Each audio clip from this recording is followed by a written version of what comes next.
तो चलिए बिल्कुल हम जम्मू कश्मीर के हवाले से बड़ी खबर लेके आ रहे हैं। जम्मू कश्मीर की ऑल पार्टीज मीटिंग परसों हुई थी, जम्मू कश्मीर में हुई थी, फारूक अब्दुल्ला की सरबराही में हुई थी।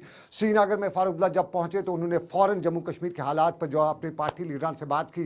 तो उसके बाद उन्होंने चिट्ठियाँ लिखी सभी जमातों को, जम्मू के बठंडी में अपनी रिहाइशगाह पर उन्हें बुलाया, ऑल पार्टीज मीटिंग की और उस मीटिंग में फैसला हुआ कि दिल्ली जाएंगे, इलेक्शन कमीशन को बताएंगे। और आज ये ऑल पार्टीज वफद दिल्ली पहुंचा। दिल्ली पहुंचते इन्होंने दिल्ली के जो प्रेस क्लब है वहाँ पे पहले लगभग 1 बजे उन्होंने कुछ जो पॉलिटिकल पार्टीज हैं उनके लीडरान से बात की, कुछ जर्नलिस्ट से बात की, उन्हें बताया, कश्मीर के हालात बताए। और उसके बाद फारूक अब्दुल्ला की सरबराही में ऑल पार्टीज वापस सीधा इलेक्शन कमीशन के ऑफिस गया।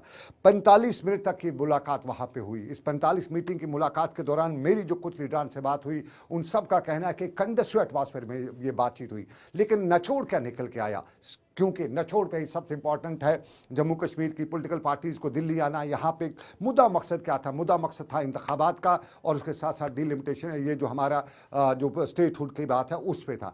दिल्ली पहुँचने के बाद चूँकि स्टेटहुड एक और मुद्दा है, एक और डिपार्टमेंट के साथ है, होम मिनिस्ट्री के साथ है, उस पर होम मिनिस्ट्री को बात करनी है। लेकिन इलेक्शन पे इलेक्शन कमीशन से बात करनी थी। और इलेक्शन कमीशन से जो बात अब हुई है, जो लीडरान वहाँ से निकल के आए, मेरी उनसे बात हुई, उनने कहा कि कंडक्टिव एटमॉस्फेयर, खुशगवार माहौल में ये बातचीत हुई। इलेक्शन कमीशन ने उनको सुना, उनने अपने सब ने अपने अपने हालात बताए, जम्मू कश्मीर के हालात बताए। और इलेक्शन कमीशन ने इस मुलाकात के दौरान खुद भी इकरार किया कि उन्हें जम्मू कश्मीर के हालात से पूरी तरह से वो बाखबर हैं, वो पढ़ते हैं, वो सुनते हैं, वो समझते हैं। और जम्मू कश्मीर में जो हालात इस वक्त हैं उन हालात से आवाम में काफ़ी दुश्वारियाँ भी हैं, ये इलेक्शन कमीशन ने भी माना। और इलेक्शन कमीशन ने फिर उन्हें बताया कि जाइए, आप अपने इंतखाबी हलकों में जाइए, आपको इंतखाबी तारीख मिल जाएगी। यानी इलेक्शन कमीशन ने तारीख तो नहीं दी, लेकिन जाइए आपको इंतखाबी तारीख मिल जाएगी। तो सीधा मतलब जम्मू कश्मीर में इलेक्शन कमीशन ने अपना मन बना लिया है।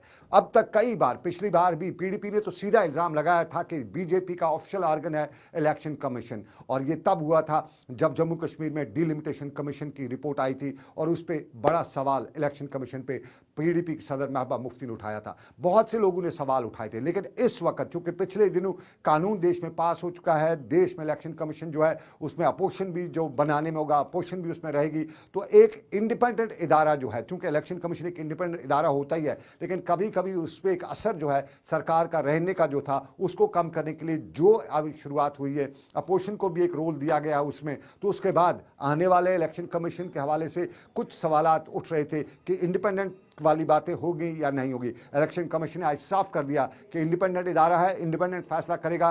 पिछली बार इलेक्शन कमीशन ने बताया था कि जम्मू कश्मीर के इंतखाबात जो हैं वो सिक्योरिटी सिनेरियो के साथ जुड़े हैं, वो कश्मीर के मौसम के साथ जुड़े हैं। तो आज की तारीख में मौसम की कोई गुंजाइश नहीं थी कि उस पर सवाल उठते। मौसम के साथ साथ होम मिनिस्ट्री पहले क्लियर कर चुकी है कि जम्मू कश्मीर में इंतखाबात के लिए मौसम, जम्मू कश्मीर में हालात बिल्कुल ठीक है। वहाँ पर अब ट्रूप्स को विड्रा किया जा रहा है, या यूँ कहें अपसपा भी कुछ इलाकों से होम मिनिस्ट्री हटाने की बात करिए। तो जब ये सब कुछ होगा तो उसके बाद उस माहौल को कंडक्टिव कहा जा सकता है इलेक्शंस के लिए। तो इलेक्शंस के लिए कंडक्टिव माहौल, इसका खुद इकरार इलेक्शन कमीशन ने किया। और इलेक्शन कमीशन ने इस इकरार के बाद इस लीडरान को बताया कि जाइए अपने इलाके में जाइए, आपको तारीख मिल जाएगी। तारीख कब मिलेगी हमें इसका इंतजार करना पड़ेगा। लेकिन मैंने एक और लीडर से भी बात की, उनसे जानना था कि कब की तारीख हो सकती है। तो उसने अंदाज़ा जो इलेक्शन कमीशन के साथ मीटिंग की बात की, क्योंकि उसमें यात्रा भी डिस्कस हुई, रमज़ान भी डिस्कस हुआ, तो अंदाज़ा यही है कि यात्रा के साथ ही जम्मू कश्मीर में जो फोर्सेज की डिप्लॉयमेंट होगी वो लगी रहेगी। तो उस फोर्सेज को विड्रा नहीं किया जाएगा, बल्कि उन्हीं फोर्सेज के साथ जो एडिशनल ट्रूप्स जो होते हैं इलेक्शन में बुलाए जाते हैं, उन्हीं फोर्सेज को यूटिलाइज किया जाएगा और जम्मू कश्मीर में इंतखाबात जो हैं वो इलेक्शन के बाद कराए जा सकते हैं। ये बड़ी खबर अपने नाज़रीन तक हम अभी तक पहुंचा रहे हैं और इस बड़ी खबर में इंतखाबी माहौल शायद गर्म होने वाला है। तो अभी इतना ही, दूसरे बुलेटिन में आपको दूसरी खबरों से बाखबर करेंगे। अभी दीजिए इजाजत, रखें ख्याल अपना, अल्लाह हाफिज़।